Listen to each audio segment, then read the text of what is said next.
Pois é.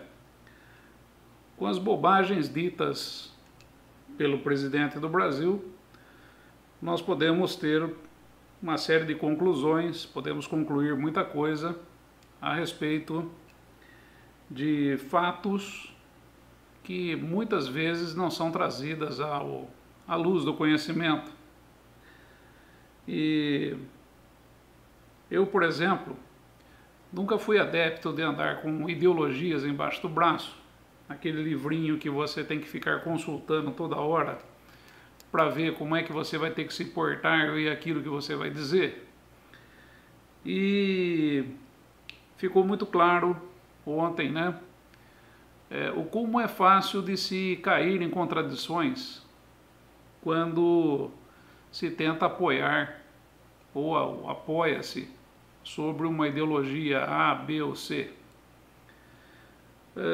Sempre lembrando que todas as ideologias que temos aí,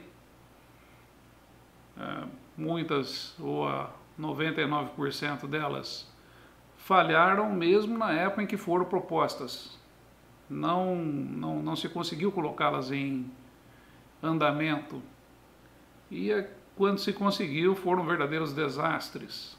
A história nos mostra isso.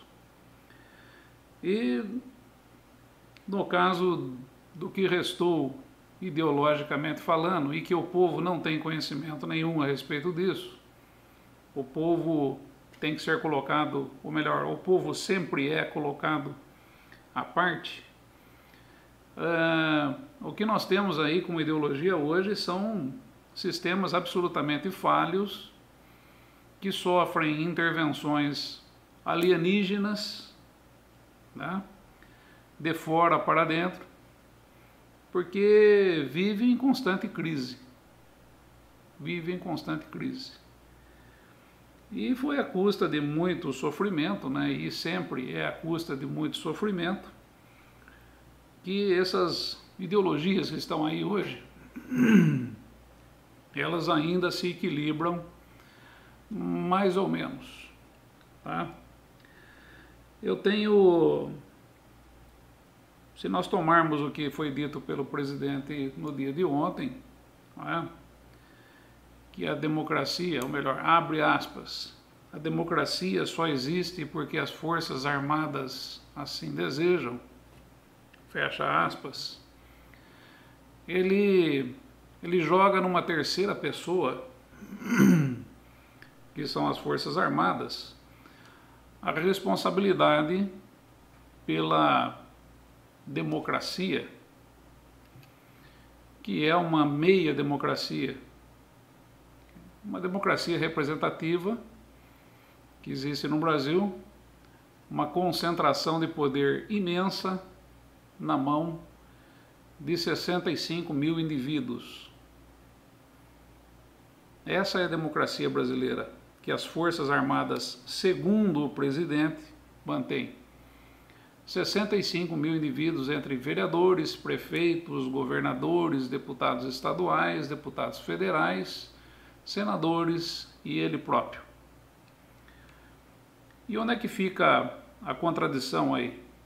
Ele, por exemplo, se esqueceu de contar como é que aconteceu em 64. A realidade. Não aquela pasmaceira de uma passeata no Rio de Janeiro, de senhoras respeitadas e homens de bem empunhando bandeiras e pedindo intervenção militar. Isso tudo é uma mentira. A realidade foi bem outra. A realidade foi um aparelhamento das Forças Armadas, que ele diz que mantém aí a democracia, né? O aparelhamento das Forças Armadas por parte de empresários da classe empresarial do Brasil. Você não concorda com o que eu estou dizendo? Então veja aí as declarações do ex-governador do estado de São Paulo, Paulo Egídio Martins, dizendo o que realmente aconteceu. Roda aí. Um grupo de empresários para poder, então, estruturar uma reação a implantação da República Socialista do seu Jango Goulart.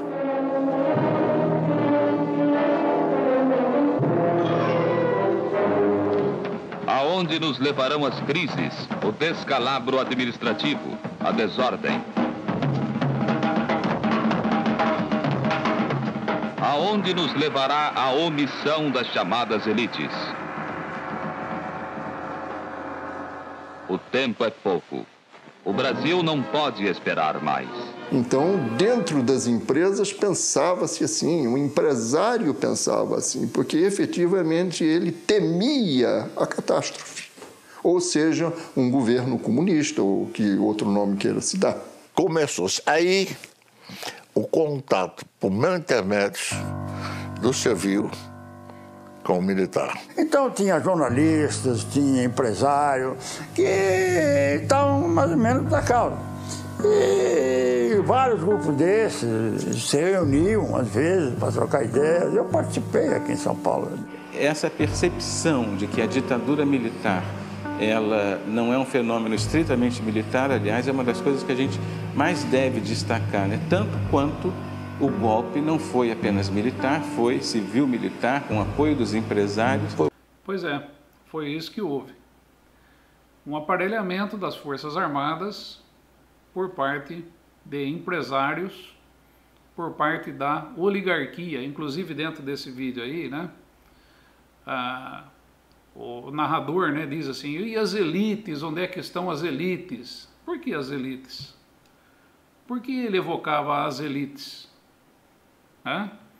Por que evocar elites e não evocar o povo? Porque o povo estava 100% errado? Se o povo estava 100% errado, então não existe democracia. Existem aí um número, uma quantidade ínfima de pessoas, que é exatamente essa oligarquia, essa classe empresarial, que toma posse, toma conta daqueles que têm o poder, a força na mão, a força das armas, o poder das armas. E aí está. Se você quiser saber mais a respeito disso e da tremenda contradição que disse ontem o senhor Jair Messias Bolsonaro, basta você ler o livro escrito pelo próprio ex-governador do estado e ministro do governo militar, Paulo Egídio Martins Conta. Esse é o nome do livro. Paulo Egídio Martins Conta. Você consegue esse livro em PDF para baixar aí na internet com facilidade.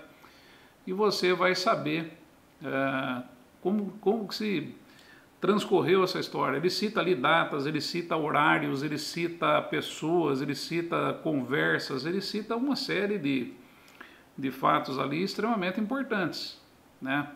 A influência, a interferência da Fiesp, né? A interferência do grupo Ultragaz, né? Eu sempre coloquei aqui, eu fiz inclusive um vídeo uma época a respeito do Boylissen, que era um dinamarquês, que era presidente da Ultragaz aqui, da Ultragaz aqui no Brasil, né? A Ultragaz é uma empresa multinacional, e como ele financiou e como ele trabalhou ativamente para financiar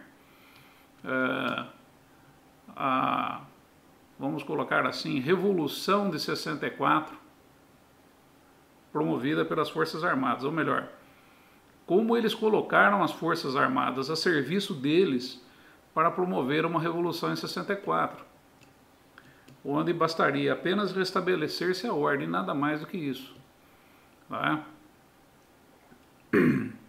Então são essas coisas, né? Isso que precisa estar bem claro, né? E falando ainda da Ultragaz, né? Vamos ver um pouquinho aí qual que era o interesse da Ultragaz na Revolução de 64. A Ultragaz está ligada à Petrobras não é apenas pelos gasodutos. Ela está ligada à Petrobras praticamente em todo o seu programa. Ela consome o gás produzido na Petrobras. Ela está ligadíssima à Petrobras em toda a petroquímica.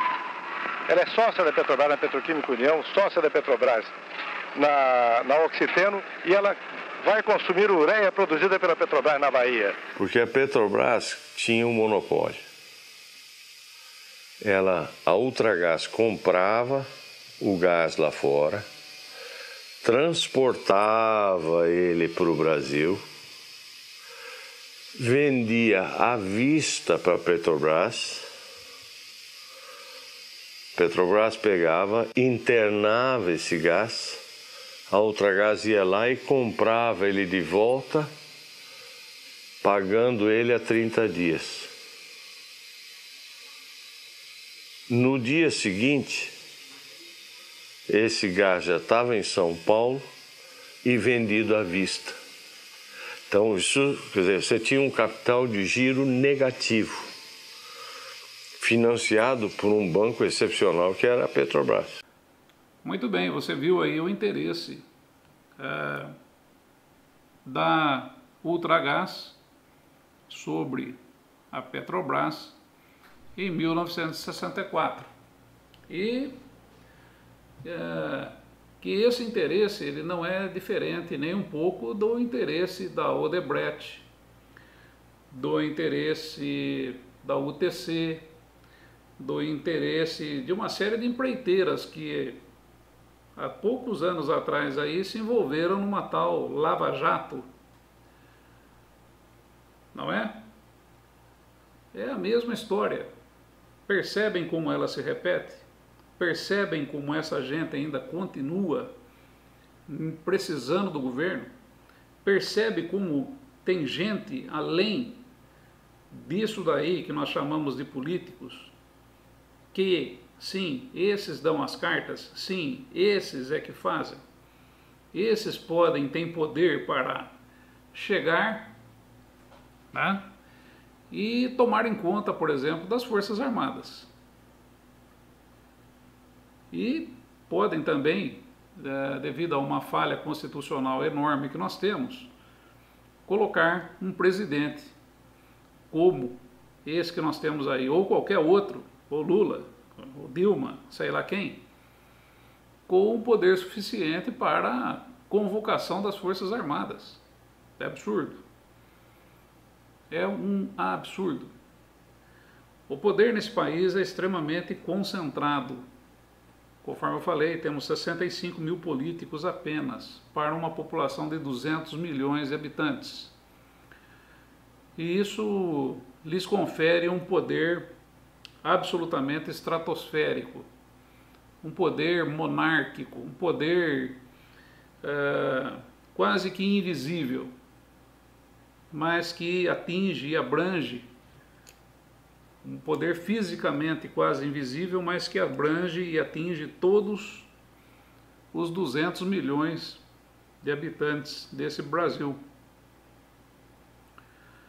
E isso foi sempre uma preocupação minha, e a questão do povo não poder participar. O povo não serve para nada, apenas para votar.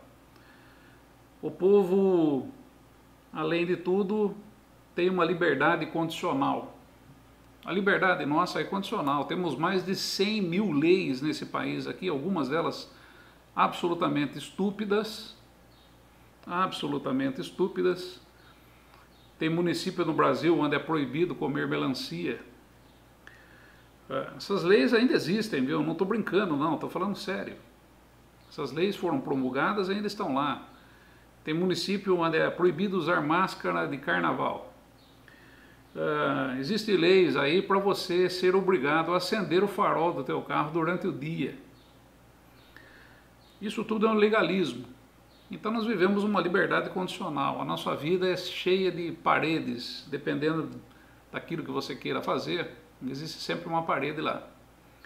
Ah, mas nem todas as leis são aplicadas, nem todas as leis são colocadas em prática. Perfeitamente. Experimenta você ser inimigo do governo. Experimenta você ser inimigo de algum poderoso. O que vai acontecer? Aos inimigos a lei e aos amigos tudo. É assim que funciona. Se você for inimigo do governo, se você comer melancia em praça pública nesse município onde é proibido comer melancia, até cita o nome do município, é Rio Claro, São Paulo, eles podem te levar preso por descumprir a lei e ser multado. Percebe? O meu município, por exemplo, onde eu moro, existe uma lei esdrúxula, que você ficar mais de 15 minutos numa fila de um banco e você apresentar o comprovante do horário que você entrou e que você saiu, o banco é multado em um valor bastante alto. Mas e aí, o dinheiro vai para o camarada que ficou na fila lá esperando? O dinheiro vai para aquela pessoa que ficou ali sofrendo e depois ainda teve que pegar o seu comprovante de entrada e saída, ir até a prefeitura, protocolar isso daí e tudo mais? Não, o dinheiro vai para a prefeitura. O dinheiro não vai para o contribuinte. O dinheiro não vai para aquela pessoa que ficou lá na fila sofrendo. O dinheiro vai para o Estado. Ou melhor, governo. Estado é outra coisa. Então, é assim. Há uns tempos atrás, então, até pensando nesse tipo de coisa, eu ficava imaginando, né, o que o povo brasileiro colocaria numa Constituição se fosse elencar hoje, vamos dizer assim, o princípio de uma Constituição brasileira, aquilo que nós conhecemos como uma semente para que dali germinasse uma verdadeira Constituição. E nós sabemos que existem princípios básicos. E eu elenquei 20 princípios básicos. E esses 20 princípios básicos, aquilo que eu chamava e chamo ainda de queremos e não queremos, deveria ser um plebiscito inicial para essa nação. E não terem jogado no nosso caminho uma Constituição onde existia apenas 2 lugares do mundo que existia esse tipo de Constituição que existe no Brasil, que era Guatemala e Portugal. Portugal abriu mão dessa Constituição. A Guatemala está sempre na pendura, como todo mundo sabe, e o Brasil vive aí nessa corda bamba, né? Com uma Constituição bastante controversa, muito antagônica, bem complicada, né? Então eu vejo que eu fiz o desenvolvimento desses 20 pontos básicos que deveriam ser colocados sob consulta a todo o povo brasileiro, mas onde poderíamos encaixar esses 20 pontos básicos e fazer uma consulta ao povo para saber exatamente o que o povo pensa e o que o povo imagina como necessário para o país. Eu fui procurado em determinada data pelo meu amigo José Busolin, Toledo, e ele me apresentou um projeto muito interessante, que inclusive eu estou até usando aqui uma abraçadeira, né? União Nacionalista Apartidária de Ativismo Voluntário, UNAV. União Nacionalista Apartidária de Ativismo Voluntário. O termo apartidário ele já diz muita coisa. E o ativismo voluntário também. E qual o objetivo, qual é a finalidade desse projeto? Que inclusive já vou adiantando aqui, está já oficialmente registrado em cartório, com todas as suas diretrizes, para que haja a segurança de que ele não seja violado e que também não seja utilizado como instrumento por outros interessados para burlar qualquer tipo de regra. Portanto, aqueles que estiverem imaginando que se apossarão de qualquer facilidade para corromper esse projeto, desista. Desista, porque você não vai conseguir de maneira nenhuma. Todos os detalhes foram pensados, todos os detalhes foram desenvolvidos e todas as possibilidades foram já encerradas e, portanto, não existe possibilidade nenhuma de fraude contra esse projeto que aqui está. E aqueles que o fizerem ou tentarem fazer responderão judicialmente. Mas vamos lá. O que diz, né? Eu vou até ler aqui um pedacinho para vocês, para que fique bastante claro, né? Qual que é a finalidade do projeto, o projeto UNAVE, o projeto apartidário, e que vai explorar aqui um direito constitucional do brasileiro, até então não comentado, não mencionado e em vários momentos aí colocado sob bastante fumaça, para que ninguém enxergue, para que ninguém consiga enxergar aquilo do que se trata. Mas vamos lá. Declaro ciência das minhas perfeitas faculdades mentais e, fazendo uso dos meus direitos civis e de cidadania, venho dentro da legalidade, por intermédio deste ofício requerimento, devidamente assinado em 8 folhas, frente e verso, consecutivas, com firma reconhecida em cartório, né? E de posse do uso de instrumento de poder, o qual é concedido e delegado por esta República a cada cidadão civil, rotulado de título de eleitor. Título de eleitor, esse aqui é o meu título de eleitor. Requerer as instituições permanentes, Forças Armadas do Brasil, que se passe a considerar a partir desse momento e que faça valer como livre manifestação da minha pessoa, em dar o meu assentimento, consentimento voluntário, assentimento significa consentimento voluntário, pelo exercício do voto direto. Veja bem, nós estamos fazendo aqui uma eleição.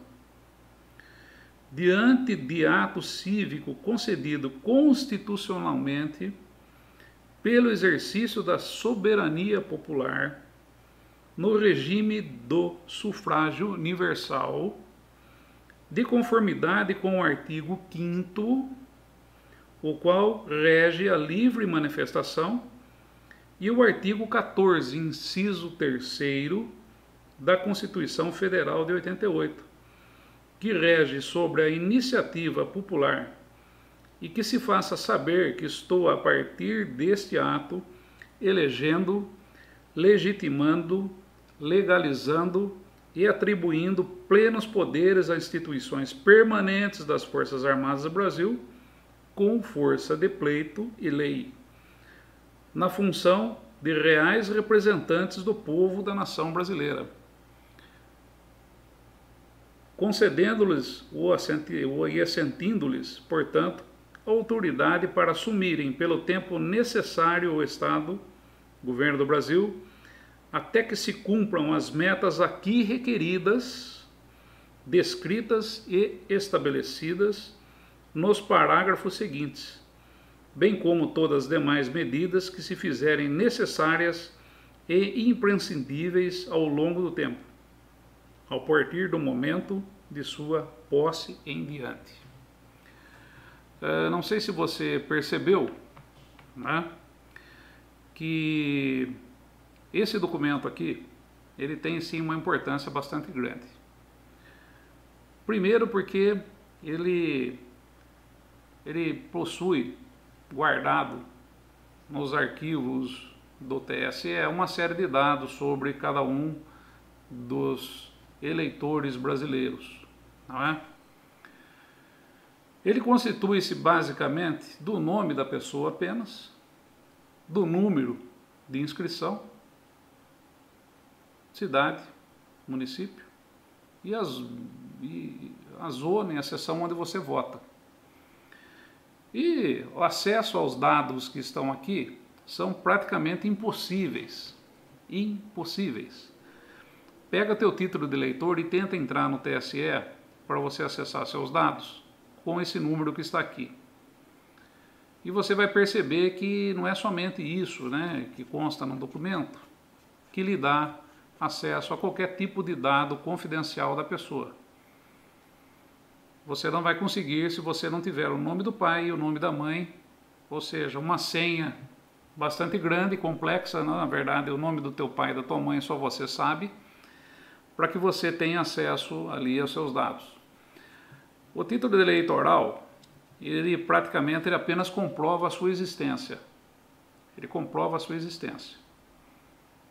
E relacionando o título eleitoral a esse documento que aqui está, você tem plenos poderes de assentir, de delegar, de outorgar às Forças Armadas ou a outro poderes sobre o Estado. Percebem? Aquilo que foi feito em 64 foi um golpe, porque nenhum daqueles empresários que lá estavam se utilizaram desse documento aqui. Eles se utilizaram do dinheiro, da persuasão, da barganha e outras coisas inomináveis. Muitos deles se tornaram bilionários que hoje estão aí. Nesse caso, não. Nesse caso é o povo.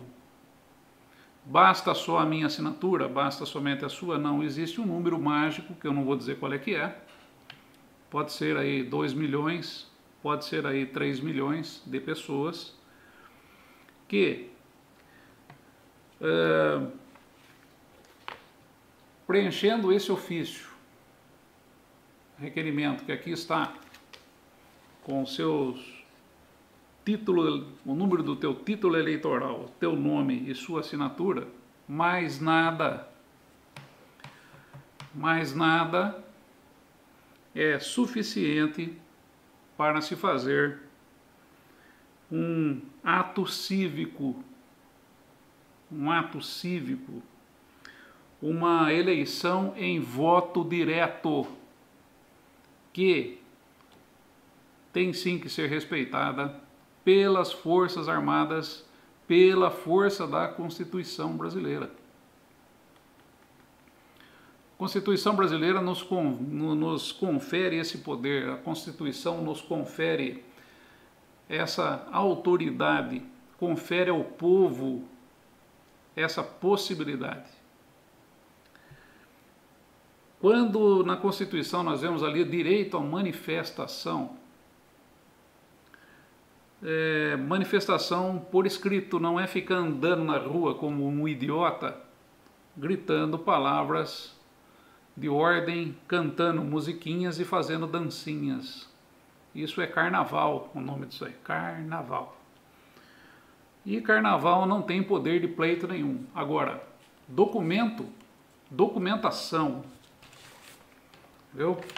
Documentação, aí a conversa é diferente. Isso é manifestação. Aquilo que você vê aí na rua, que nós estamos vendo desde 2013, é carnaval. Carnaval. Pois bem, para que então esse ofício requerimento? Só aqui colocando. Vamos atribuir poderes às Forças Armadas mediante determinadas regras e normas que estão aqui pré-estabelecidas, ou seja, Forças Armadas tomam posse hoje, mas existe ali algumas regras, algumas diretrizes que terão que ser respeitadas pelas Forças Armadas.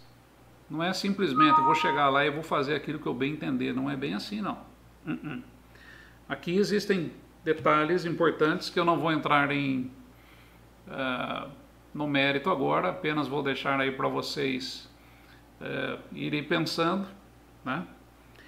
E depois dessas diretrizes e dentro desse ofício requerimento, eu acabei anexando, juntamente com o meu amigo José Buzolin, 20 pontos que nós queremos e que nós não queremos para esse país. São 20 pontos com perguntas, com 3 alternativas de resposta. Como, por exemplo, eu vou citar uma para vocês aqui só. É uma frase, uma afirmativa, e você daí vai ter que escrever, vai ter que optar pela opção A, B ou C. Tá?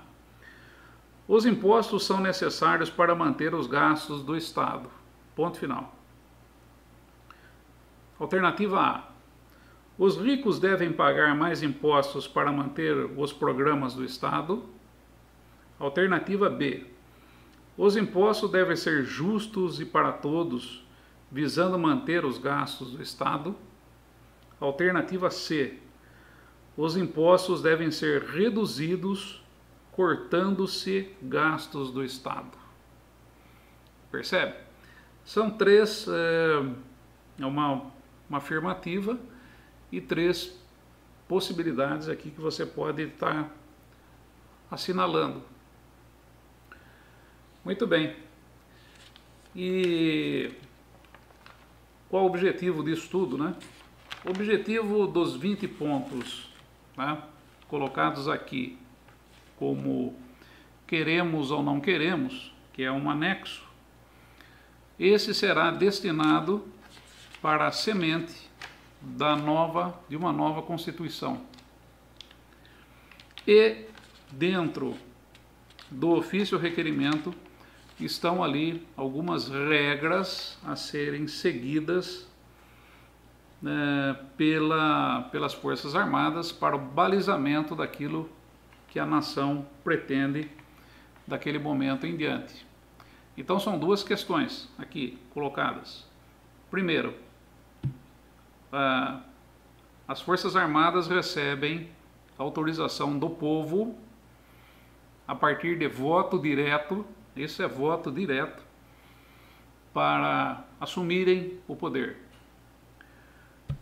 O dia seguinte, as Forças Armadas já devem estar cumprindo aquilo que está determinado no ofício. E dentro das determinações, a totalização das respostas colocadas nesse anexo 1, aonde será determinado aquilo que queremos e aquilo que não queremos, e a partir desse ponto, a nova Constituição começa a se formar. E quem votará nas novas diretrizes a serem colocadas na nova Constituição, a partir dessa semente, acontece um debate. A partir desse debate são colocadas novas ideias e o povo decide qual o melhor caminho. O povo decide qual o melhor caminho. Hoje nós estamos vendo no Brasil, aliás, já estamos vendo já há um bom tempo, né, a falência da democracia representativa total. Em 2013 nós tivemos ali um exemplo claríssimo de falência, quando naquelas manifestações por conta de 20 centavos, a presidente Dilma chega e diz assim: não, vamos ouvir o que o povo está dizendo. E o povo totalmente dividido, totalmente fracionado, tinha lá intervencionistas, comunistas, tinha lá sindicalistas, tinha ali também partidários da política da cueca, do PSDB, tucano, misturado com sindicalista partido, com partido, sindicalista sem partido, uma bagunça total. E também ali o povo que também não está nem aí com nada disso, né? Que não tem os interesses que essa gente toda que eu mencionei aqui tem, tá? Tem grupo intervencionista sim com interesse, tem sim, tem sindicalista com interesse, tem político com interesse, toda essa gente tem interesse em alguma coisa e normalmente se traduz em grana. Muito bem, essa gente ali, uma tremenda, cada um falando uma coisa, daí vem a Dilma e diz assim, vamos ouvir o que o povo está dizendo, eu entendi, o povo está querendo mais médico. E ali o governo foi, os protestos terminaram, né, porque reduziu-se o preço da passagem de ônibus no Brasil inteiro, o povo achou que já tinha, né, e contratou-se lá uma porção, um monte de médico cubano para dar um cala-boca no povo e, eu estou entendendo o que o povo está dizendo. Mentira, o povo não estava pedindo nada daquilo. As reivindicações que a gente ouvia nas ruas eram exatamente outras. A gente ouvia segurança, corrupção, saúde, é isso que a gente estava ouvindo. Né? Meio ambiente, teve de tudo. Teve de tudo. E não especificamente mais médico. Só que daí vem o político, e o político interpreta aquilo que acha, né? Como vai acontecer agora nessa reforma da Previdência. Eles vão interpretar, fazer uma interpretação qualquer e vão jogar na tua goela abaixo aquilo que eles estão lá interpretando. Absurdo. Então, esse poder concentrado, ele precisa ser pulverizado, ele precisa ser estendido ao povo, ele precisa ser trazido para o povo precisa ter a representação dele. Não precisamos desses representantes, inclusive são pessoas inúteis, idiotas. Não precisamos desses imbecis aí que estão aí brincando de filosofia. É isso que essa gente faz, fica brincando de filosofia, de contar mentira e tudo mais, enquanto que aquilo que é necessário, aquilo que é prático nesse país aqui, e que nós estamos precisando com urgência, não é resolvido. É quando eu digo, um presidente andando com um livrinho do Olavo de Carvalho embaixo do braço, falando um monte de abobrinha, um monte de besteira. Ideologia manca, ideologia fajuta, falida. Aliás, todas talvez estejam falidas e fajutas. A ideia não é essa, a ideia é o que o povo está precisando, o que nós queremos, o que nós não queremos. É esse o ponto aonde se apoia a UNAV, União Nacionalista Apartidária de Ativismo Voluntário. É aqui que está.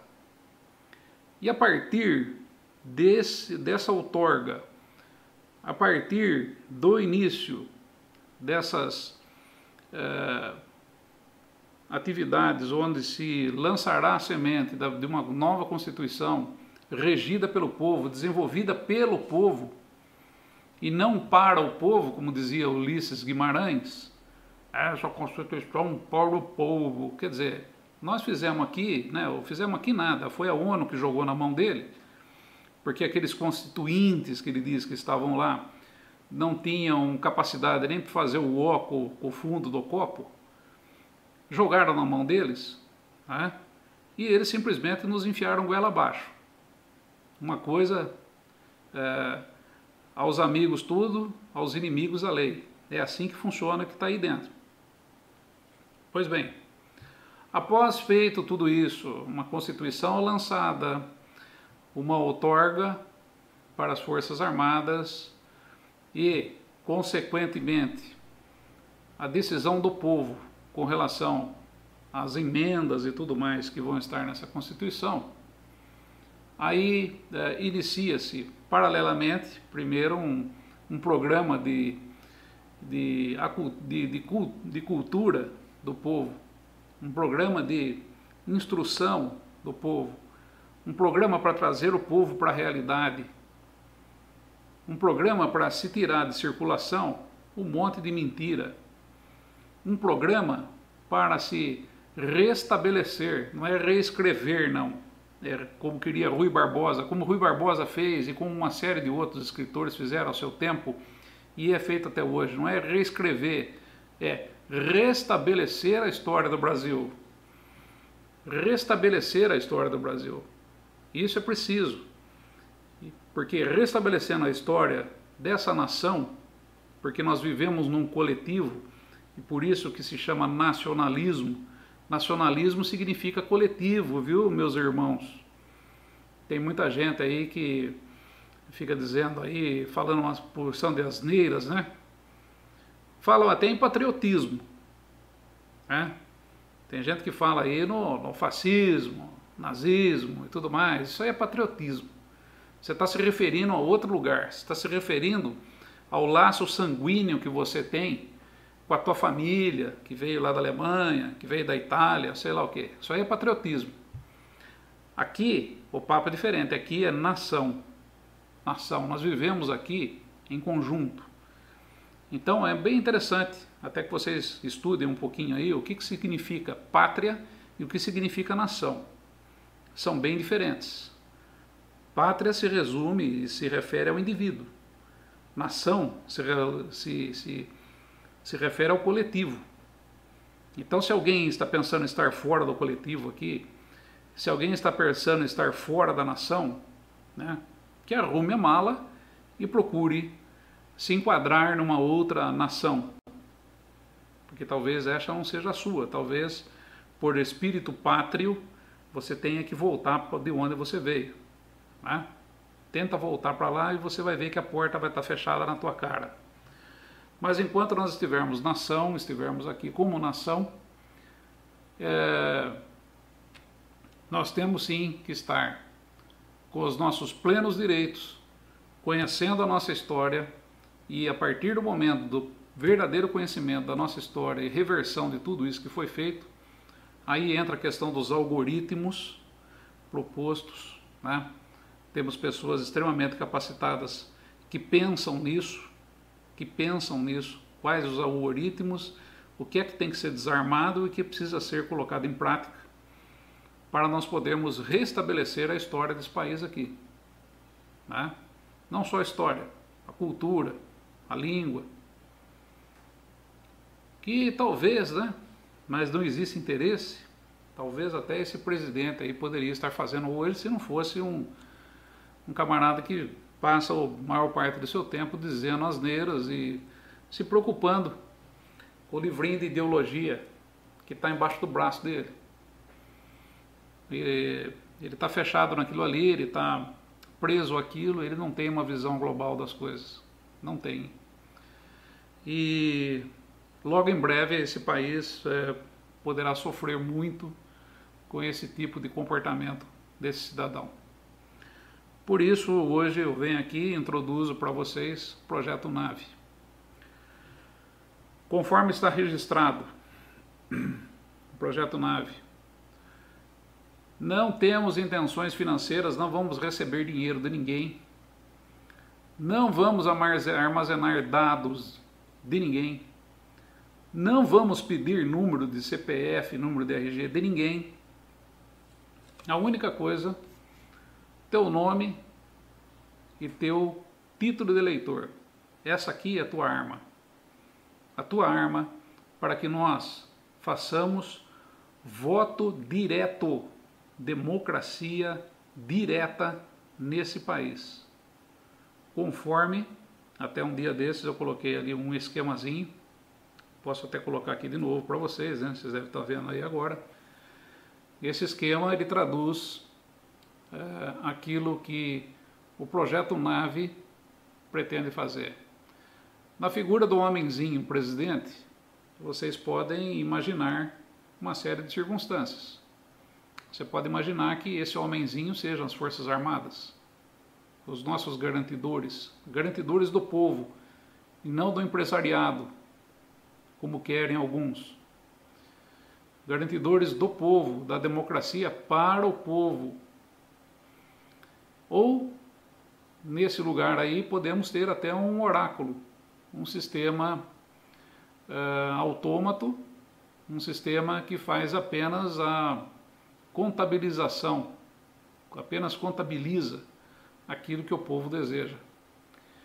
E não se esqueça de uma coisa, estamos no século XXI e democracia direta, voto direto em todas as decisões que devem ser tomadas nesse país, elas são possíveis sim. Não estamos mais na Idade Média, onde a tecnologia não permitia. Hoje tudo isso é permitido. Portanto, meus amigos, esse é um breve apanhado sobre a UNAV, né? Meu amigo José Buzolin Toledo, nós estamos aqui planejando um dia da gente fazer um bate-papo, né? E passar para vocês. Ele tem muito mais conhecimento da questão constitucional do que eu, né? Ele tem conhecimento suficiente para isso. Eu também conheço, entendo muito bem o que está aqui, mas ele sabe os detalhes mais aprofundados. E daí, oportunamente, faremos um novo vídeo colocando todos esses detalhes para vocês. Mas a princípio é isso, né? A princípio esse é um esclarecimento que eu já deveria ter dado há algum tempo e hoje estou deixando aqui para vocês. Voto direto, democracia direta, é isso que o povo quer. E não é somente no Brasil, não. O povo quer isso também na França, na Alemanha, em toda parte do mundo. Muito